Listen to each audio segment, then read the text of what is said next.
Кышкы-Сабантуй, так татарская молодежь Тюмени назвала массовое катание на коньках.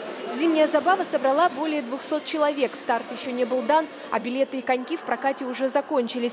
Вспомнить юные годы и поддержать молодежь пришли также представители старшего поколения. 20 лет на коньках не стоял. В молодости играл в хоккей, в Тобольске жил. Увидел объявление в газете «Яңарыш». И вот решил покататься. Организатор мероприятия «Союз татарской молодежи Тюменской области» преследует цель – объединить молодых людей и вовлечь их в свою деятельность. Это такой вид мероприятия, через который нужно завлекать молодежь на другой формат, на те же круглые столы или какие-то конференции, посвященные татарам. Главная задача – это то, чтобы молодежь знала друг друга, общалась.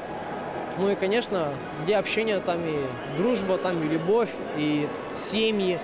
То есть это создание моноэтнических семей.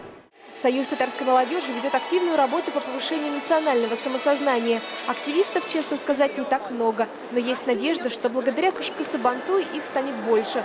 Одна из главных задач в деятельности организации – пропаганда изучения татарского языка.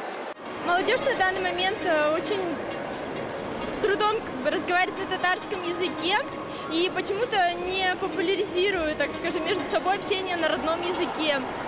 Вот. Мы стараемся привить любовь к этому языку. Сейчас есть много возможностей для обучения татарского языка и в Центре татарской культуры, и в разных других мероприятиях тоже поучаствовать. Эльгар и Лилия познакомились в Союзе татарской молодежи. Она танцует в ансамбле «Акош». Он финалист конкурса «Звезда Сибири» и «Джигит» 2014 года. Это большое объединение. Здесь знакомятся очень много людей. Разные по возрастам, разные по каким-то своим взглядам. Вот.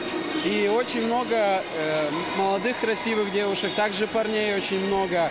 И знакомятся люди как-то начинают уже приглядываться к кому-то. Вот. Количество участников, пришедших на Кышкы-Сабантуй, показало, Союзу татарской молодежи Тюменской области есть куда развиваться. Впереди крупное событие. Ежегодно открытый региональный конкурс «Звезда Сибири» и «Джигит-2015». Прием заявок уже начался. София Хайруллина, Рамиль Нигматуллин, ТНВ, Тюмень.